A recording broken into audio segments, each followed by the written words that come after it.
영신예배 오신 성도님들 주님의 이름으로 축복합니다.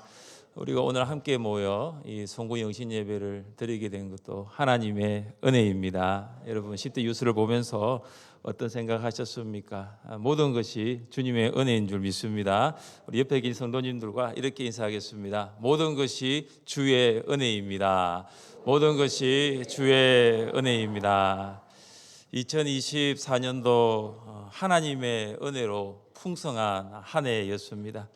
1월 1일부터 12월 31일까지 매일 하루하루 24시간 365일이 하나님의 은혜의 연속이었음을 고백합니다. 하나님의 은혜로 호흡할 수가 있었습니다. 하나님의 은혜로 살아갈 수가 있었습니다. 하나님의 은혜로 여기까지 올 수가 있었습니다. 매주일 성도님들과의 만남이 하나님의 은혜였습니다. 목장과 초원에서 말씀과 삶을 나누고 함께 웃고 또 함께 울었던 것이 하나님의 은혜였습니다. 그러나 2024년도에 좋은 일, 감사한 일, 기쁜 일만 있었던 것은 아니었을 것입니다. 힘든 일도 어려운 일도 아픈 일도 있었습니다. 사랑하는 가족과 성도를 우리 곁에서 떠나 보내야만 했습니다. 한우들도 지금 또 입원 중이거나 치료 중에 있습니다. 여러분을 힘들게 하고 어렵게 하고 아프게 한 일이 무엇이었습니까? 무엇 때문에 여러분은 힘드셨고 또 아프셨고 또 어려웠습니까? 그럼에도 불구하고 여기까지 올 수 있게 된 것은 하나님의 은혜인 줄 믿습니다. 우리 12절 말씀을 함께 읽겠습니다. 12절입니다. 내게 주신 모든 은혜를 내가 여호와께 무엇으로 보답할까? 아멘. 우리 한 번 더 읽어보겠습니다. 내게 주신 모든 은혜를 내가 여호와께 무엇으로 보답할까? 아멘. 이 고백은 시인뿐만 아니라 송구 영신 예배에 참석한 우리 모두의 믿음의 고백이 되어야 될 줄 믿습니다. 내게 주신 모든 은혜를 여호와께 무엇으로 보답할까?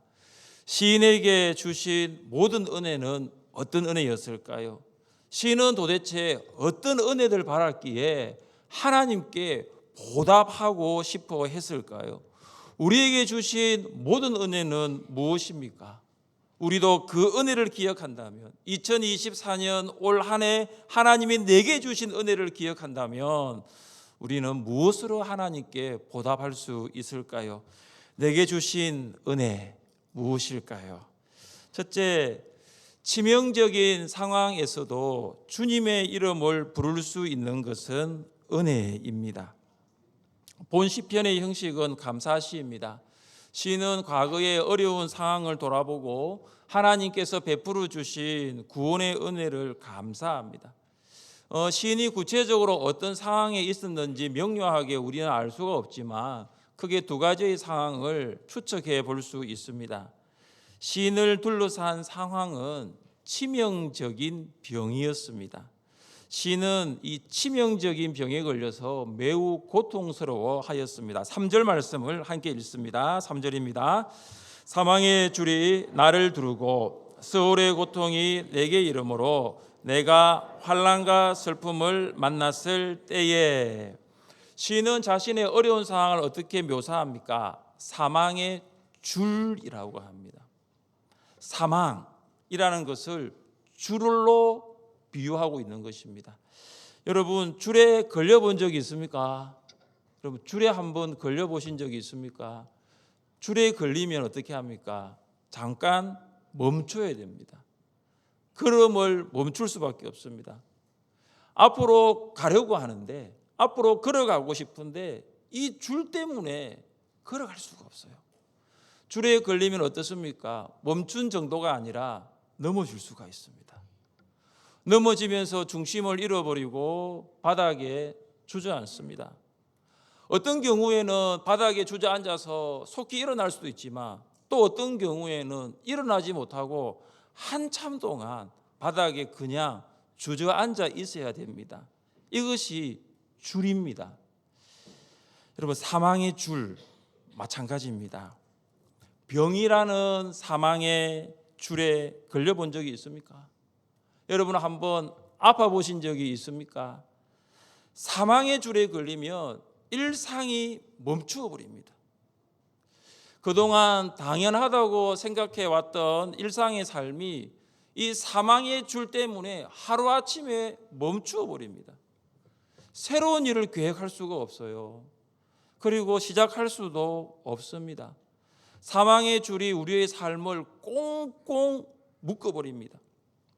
시인은 마치 자신의 삶을 내가 사망의 줄에 걸렸다, 아니 내가 사망의 줄에 묶였다, 그래서 내일의 희망도 없고 미래의 소망도 없어 보입니다. 이 사망의 줄과 평행을 이루고 있는 것이 이 3절 말씀에 보면 스올의 고통입니다. 이 스올의 고통이 바로 사망의 고통이죠. 사망의 줄은 곧 사망의 고통입니다. 여러분, 사망은 인간을 아주 고통스럽게 만듭니다. 사도 바울은 사망은 인간을 고통스럽게 쏘는 것이라고 말합니다. 사망아, 내가 쏘는 것이 어디 있느냐. 여러분, 사망에 한번 쏘여 보셨습니까? 시는 치명적인 병에 걸려 도저히 회복할 수 없는 그 어려운 상황에 있습니다. 육신의 치명적인 병은 시인에게는 슬픔이고 고통이었습니다. 연수를 다 누리지 못하고 생을 빨리 마감해야 한다는 것은 너무나 큰 고통이었습니다. 시인을 둘러싼 또 하나의 상황은 치명적인 비방입니다. 우리 10절과 11절 말씀을 함께 읽겠습니다. 10절과 11절입니다. 내가 크게 고통을 당하였다고 말할 때에도 나는 믿었도다. 내가 놀라서 이르기를 모든 사람이 거짓말쟁이라 하였도다. 아멘. 시인은 이 치명적인 병으로 고통 가운데 있을 때에도 믿음은 흔들리지 않았습니다. 왜냐? 나는 믿었도다. 참으로 어려운 상황이었지만 시인은 하나님을 전적으로 신뢰하였습니다. 그런데 어느 순간 너무나 큰 두려움이 시인을 엄습해 왔습니다. 사람들이 시인을 정죄한 것입니다. 마치 욥을 정죄하였던 엘리바스의 말이 들리는 것 같습니다. 죄 없이 망한 자가 누구인가? 망할 때에는 망할 만한 이유가 있다라는 것입니다. 시인이 이 치명적인 병에 걸린 것도 바로 죄 때문이라는 것입니다. 사람들은 이 시인을 정죄하는 것에서 더 나아가 시인을 비방하고 악담하고 심지어 그가 빨리 죽기를 바랐을 것입니다. 시인은 이런 사람들의 정죄, 이런 사람들의 비방으로 인한 고통 가운데 있습니다. 시인을 둘러싼 두 가지 사항을 요약하자면 치명적인 병과 치명적인 비방이었습니다. 심신이 지칠 대로 지쳤습니다.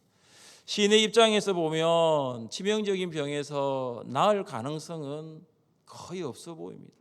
사람들의 정죄와 비방이 끝날 희망도 전혀 보이지 않습니다. 여러분, 이런 고통의 상황에서 시인은 어떻게 합니까? 주님의 이름을 부릅니다. 우리 4절 말씀을 함께 읽겠습니다. 4절입니다. 내가 여호와의 이름으로 기도하기를 여호와여 주께 구하오니 내 영혼을 건지소서 하였도다. 아멘. 아마도 사망의 줄과 이 서울의 고통에 처한 시인을 건져줄 사람은 아무도 없었습니다. 그래서 시인은 이 고통 가운데 주님의 이름을 부릅니다. 시인이 고통 가운데 부를 수 있는 이름은 주님밖에 없습니다. 주여 내 영혼을 건져주옵소서. 시인은 죽음 앞에서 진실하게 기도합니다.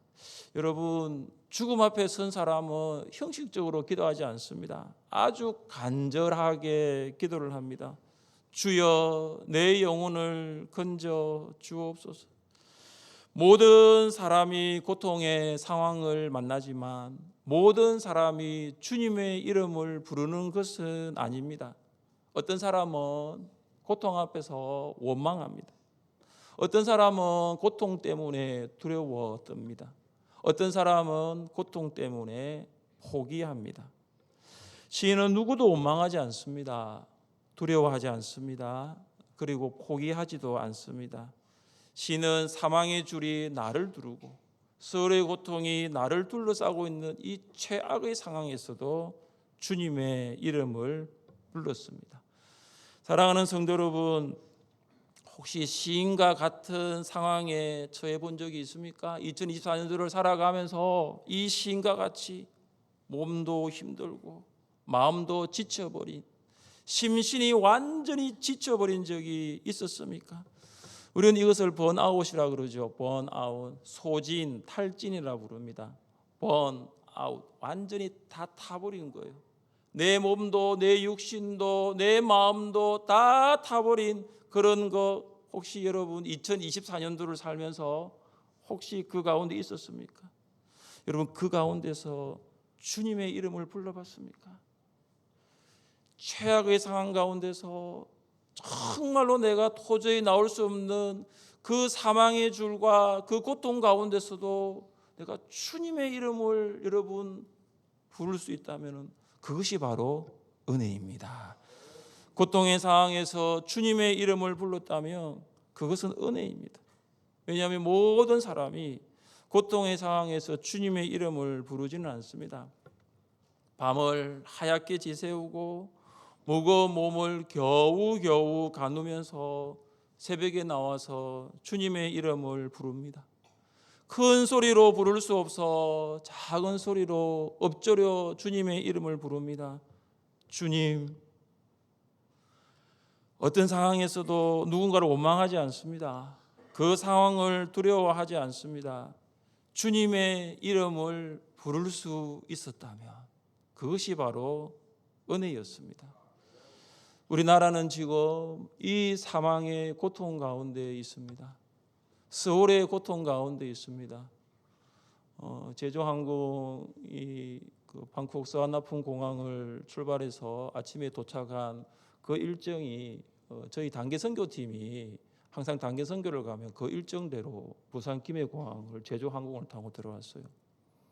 아마 많은 사람들은 이제 9시 정도 되어서 이제 도착지에 안전하게 도착한다라고 많은 사람들이 생각을 하고 이제 도착 준비를 하였을 거예요. 아무도 몰랐습니다. 여러분, 지금 우리나라는 굉장히 이런 고통 가운데 있습니다. 그래서 지금 한국교회는 우리가 함께 우는 자들과 고통당하는 자들과 함께 울어야 되고 또 함께 주님의 이름을 부를 수 있어야 됩니다. 이것이 지금 우리 한국교회가 해야 할 일입니다. 그래서 오늘 우리가 이 카운트다운도 그래서 하지 않는 것입니다. 그들은 아마 2025년도 새해를 계획을 했을 거예요. 휴가를 보내면서 또 가족과 함께 보내면서 우리 2025년도에 이렇게 하자, 많은 계획을 하고 그들은 돌아오는 길이었을 것입니다. 사랑하는 성도 여러분, 우리가 어떤 상황 속에서도 누군가를 원망하지 않고 또 그 상황을 두려워하지 않고 주님의 이름을 불렀다라면, 여러분이 올 한 해 내가 주님의 이름을 불렀다라면 그것이 바로 내게 주신 하나님의 은혜인 줄 믿습니다. 아마 지금도 여러분이 그런 상황 가운데 있을 수 있습니다. 아직 해결되지 않은 많은 문제와 염려와 걱정 가운데 있을 수 있습니다. 여러분, 주님의 이름을 부르십시오. 누군가를 원망할 수도 있고, 그리고 그것 때문에 내가 두려움에 빠질 수도 있고, 아니면 내가 포기할 수도 있는데, 그러나 여러분, 원망과 두려움과 포기를 뛰어넘어서 주님의 이름을 부르시다면 그것이 내게 주신 은혜인 줄 믿으시기를 주님의 이름으로 축복합니다. 올해 내게 주신 은혜는 무엇입니까? 둘째, 기도의 비밀을 알 수 있게 된 것은 은혜입니다. 우리 함께 1절과 2절 말씀을 읽어보겠습니다. 1절과 2절입니다. 여호와께서 내 음성과 내 간구를 들으심으로 내가 평생에 기도하리로다. 아멘. 하나님은 시인의 간구하는 소리에 귀를 기울이시고 그 기도에 응답하셨습니다. 하나님은 시인의 그 기도를 더 듣기 위해서, 더 잘 듣기 위해서 더 자세히 들으려고 하셨습니다. 하나님께서는 듣다가 귀를 돌리시는 분이 아닙니다. 하나님은 듣다가 귀를 막으시는 분이 아닙니다. 하나님은 시인의 기도를 들어주셨습니다. 그래서 시인은 어떤 고백을 합니까? 내가 평생에 기도하리로다. 내가 평생에 기도하리로다. 여러분, 얼마나 아름답고 귀한 믿음의 고백입니까? 우리 한번 따라해 보겠습니다. 내가 평생에 기도하리로다. 여러분, 내 평생이라는 이 표현은 오늘 이 시편 116편에서만 나와요. 시인은 하나님께서 내 기도를 들으셨다고 내가 한 번 기도하겠습니다 이런 고백이 아니라 하나님이 내 기도에 귀를 기울이셨으니 내가 평생에 기도하겠다고 하였습니다. 시인은 기도를 한 사람이에요. 뭐가 기도인지, 그 기도의 비밀이 뭔지를 알았습니다. 지금 시인 앞에는 기도의 문이 열려 있습니다. 기도의 문이 닫히지 않도록 나는 앞으로 평생 기도하겠습니다. 이것이 시인의 고백이었습니다. 여러분, 기도의 비밀이 무엇입니까? 기도의 비밀은 나는 기도하고 하나님께서는 응답하십니다. 여러분, 이것이 기도의 비밀이에요. 여러분 이 기도의 비밀을 아십니까? 여러분, 기도의 비밀은 뭐라고 했습니까? 나는 뭐 하고요? 기도하고 하나님은요? 응답하신다. 여러분이 기도할 때에 하나님은 응답하십니다. 믿으십니까? 하나님은 여러분의 기도에 응답하시는 분이십니다. 하나님은 여러분의 기도에 반드시 응답하시는 분이십니다. 하나님은 여러분의 기도에 확실히 응답하시는 분이십니다. 여러분, 기도하시면 됩니다. 여러분, 하나님의 응답이 이렇게 분명한데 여러분, 기도하시면 되는 거예요. 시인에게 기도의 비밀을 알게 한 하나님의 응답은 참 확실하고 분명하였습니다. 우리 8절 말씀을 함께 읽습니다. 8절입니다. 주께서 내 영혼을 사망에서, 내 눈을 눈물에서, 내 발을 넘어짐에서 건지셨나이다. 아멘. 여기 사망, 눈물, 넘어짐은 시인의 치명적인 상황을 말합니다. 시인의 치명적인 병은 사망의 줄과 고통이었습니다. 그래서 시인은 이 치명적인 병 때문에 많은 눈물을 흘렸습니다. 시인은 치명적인 사람들의 비방 때문에 넘어지고 또 넘어졌습니다. 그런데 하나님께서 시인의 기도를 들어주시고 사망에서 건지시고 눈물에서 건지시고 넘어짐에서 건져주셨습니다. 누가 시인을 사망에서 건져주셨습니까? 누가 시인을 눈물에서 건져주셨습니까? 누가 시인을 넘어짐에서 건져주셨습니까? 우리 5절 말씀을 보십시오. 5절 말씀입니다. 여호와는 은혜로우시며 의로우시며 우리 하나님은 긍휼이 많으시도다. 시인은 기도의 비밀을 알게 하신 하나님을 은혜로우신 하나님이시다, 의로우신 하나님이시다, 긍휼이 많으신 하나님이라고 고백했습니다. 그런데 여러분, 여기 잘 보시면 이 하나님을 시인이 나의 하나님으로 고백하지 않고 어떤 하나님을 고백하고 있죠? 우리 하나님. 우리 하나님. 이게 무슨 말입니까? 시인을 사망과 눈물과 넘어짐에서 건져주신 하나님이 바로 저와 여러분의 하나님이에요. 여러분, 이 은혜롭고 이 의롭고 이 긍휼이 많으신 분이 세상에 어디 있겠습니까? 우리가 기도하는 하나님, 우리의 기도에 응답하시는 하나님이 바로 은혜와 의와 긍휼이 풍성하신 하나님이십니다. 영국의 마가렛 대처 수상은 미국의 로널드 레이건 대통령과 만났습니다. 이 대처 수상이 레이건 대통령과 만나고 난 다음에 이런 이야기를 했어요. 로널드 레이건과 만나 이야기를 해보니까 그는 그렇게 많은 것을 알고 있는 것 같아 보이지는 않았다. 이 각 분야에 대해서 이야기를 나누어 보았는데 오히려 레이건보다 내가 더 많이 알았고 레이건 말고도 탁월한 어떤 사람들은 더 많다라는 생각이 들었다. 이런 이야기를 대처 수상이 했어요. 그런데 레이건에게는 뭔가 분명히 탁월한 점이 있는 것 같았는데 그것이 뭐냐 하면은 어떤 문제에 직면했을 때 레이건은 누구와 그 문제를 상의해야 할지를 알고 있었다. 어떤 문제에 직면했을 때 레이건은 누구에게 그 문제를 물어봐야 할지를 명확하게 알고 있었다. 이게 대처의 소감이었어요. 문제 없는 인생은 없으니 우리 모두 2024년도를 살면서 참으로 많은 문제를 만났을 것입니다. 여러분, 그 인생의 문제를 만났을 때 누구와 상의하셨어요? 여러분, 그 문제를 누구에게 물어보셨어요? 은혜롭고 의롭고 긍휼이 많으신 하나님이시기를 원합니다. 은혜롭고 의롭고 긍휼이 많으신 하나님이 여러분을 지으시고 만드시고 여러분을 구원하시고 구속하시고 여러분을 인도하시기 때문입니다. 그래서 기도의 비밀을 알았다. 내가 2024년도를 살면서 나는 기도하였을 때 하나님이 내 기도에 응답해 주신 그 기도의 비밀을 아셨다라면 그것이 내게 주신 하나님의 은혜입니다. 올해 내게 주신 하나님의 은혜는 무엇입니까? 셋째, 찬양과 감사를 드리게 된 것은 은혜입니다. 시인은 하나님의 은혜를 잊지 않고 이제 그 은혜를 어떻게 보답해야 할지를 생각합니다. 13절입니다. 내가 구원의 잔을 들고 여호와의 이름을 부르며, 시인은 하나님의 이름을 부르는 이 찬양으로 그 은혜에 보답합니다. 시인은 고통 중에 있을 때에 하나님의 이름을 불렀습니다. 주님. 그리고 시인은 그 기도 응답을 받고 은혜를 받은 후에는 하나님께 찬양을 드렸습니다. 여러분, 찬양은 하나님의 은혜에 대한 보답입니다. 하나님의 은혜를 받은 자만이 찬양할 수 있습니다. 가브리엘 천사가 마리아를 찾아와서 가장 먼저 했던 말이 무엇이었습니까? 은혜를 받은 자여 평안할지어다.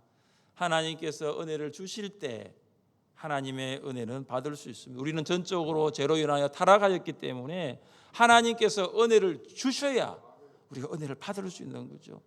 은혜를 받은 마리아가 하나님을 이렇게 찬양했습니다. 마리아가 이르되 내 영혼이 주를 찬양하며 내 마음이 하나님 내 구주를 기뻐하였으면 그의 여종의 비천함을 돌보셨습니다.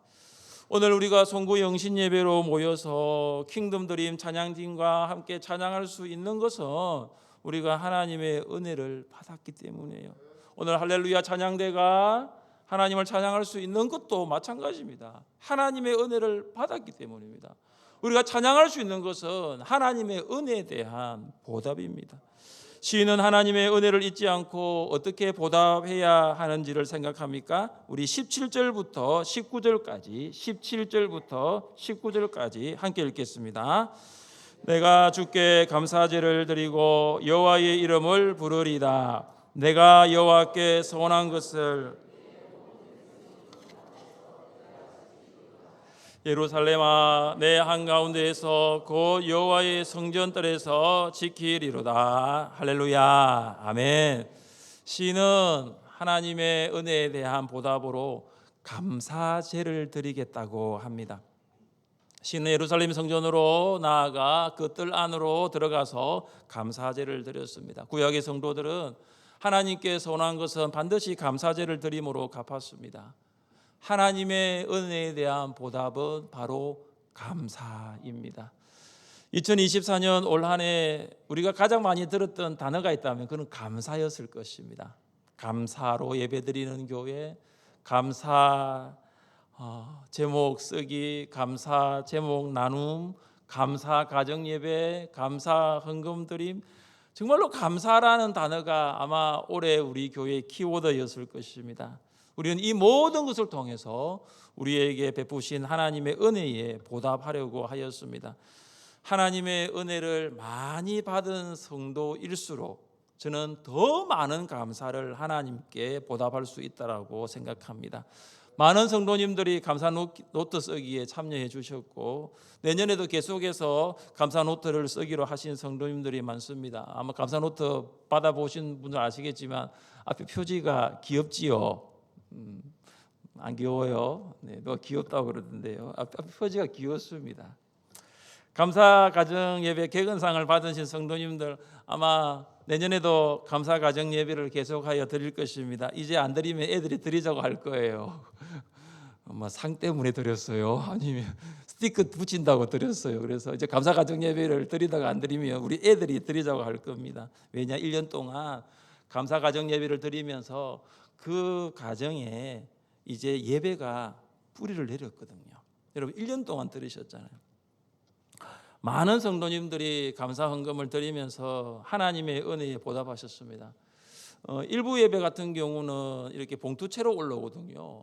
그러면 어떨 때는요, 제가 한 손으로 잡을 수 없을 정도로 많은 분들이 감사 제목을 올려주셨어요.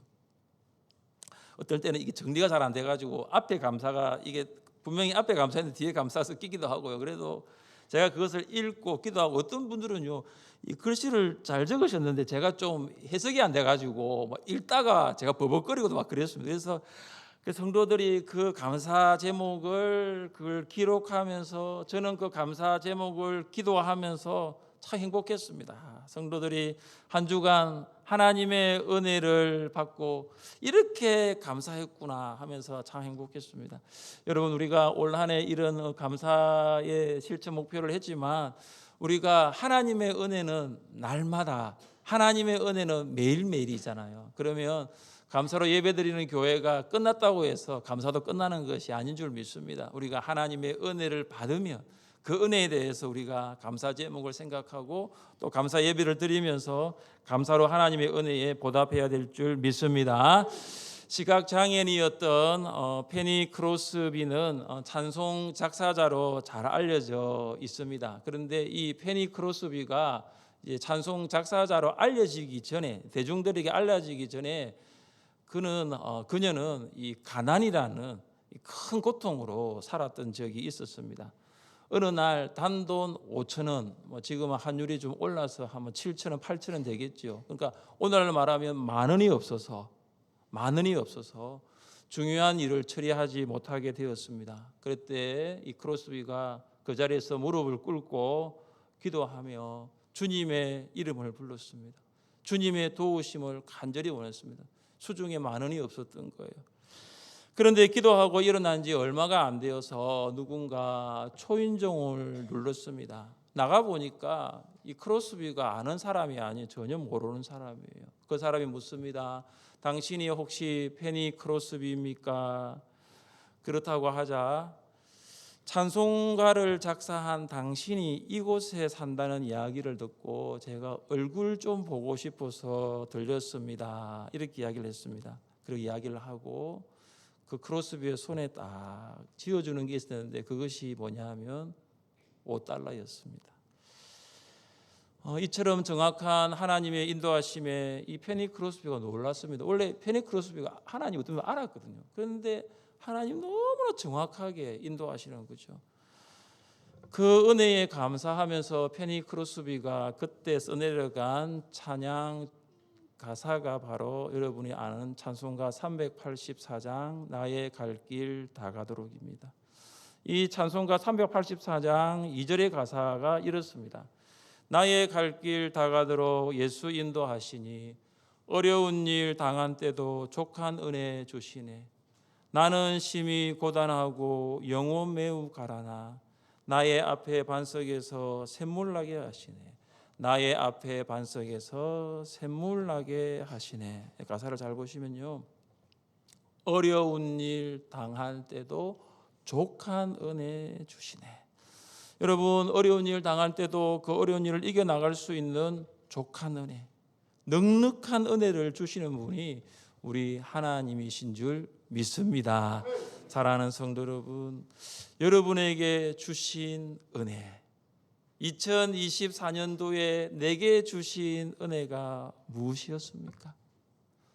치명적인 상황, 가능성이 없다라고 말한 그 어려운 상황 속에서도 내가 주님의 이름을 불렀다는 것은, 내가 주님의 이름을 부를 수 있다는 것이 바로 은혜였습니다. 육체도 망가지고 마음도 완전히 타버린 번아웃, 그런 상황 속에서도 나는 하나님께 기도하고 하나님께서 응답하셨다는 그 기도의 비밀을 알게 된 것은 은혜입니다. 그래서 내가 평생에 기도하리로다. 내가 평생에 기도하리로다. 이 고백을 하게 된 것도 하나님의 은혜입니다. 내가 하나님의 은혜 때문에 찬송할 수 있었고, 내가 하나님의 은혜 때문에 감사할 수 있었다면 이 또한 내게 주신 하나님의 은혜인 줄 믿습니다. 은혜의 하나님께서 2024년 올 한 해 우리의 모든 삶을 은혜로 채워주셨습니다. 은혜의 하나님께서 우리의 삶을 은혜로 인도해 주셨습니다. 은혜의 하나님께서 2025년도에도 우리의 모든 삶을 은혜로 채워주시고 은혜로 인도해 주실 줄 믿습니다. 하나님의 은혜로 새해를 맞이하고 2025년도를 기대하며 기쁨으로 살아갈 수 있기를 주님의 이름으로 축복합니다. 우리 자리에 일어나셔서 함께 찬양합시다.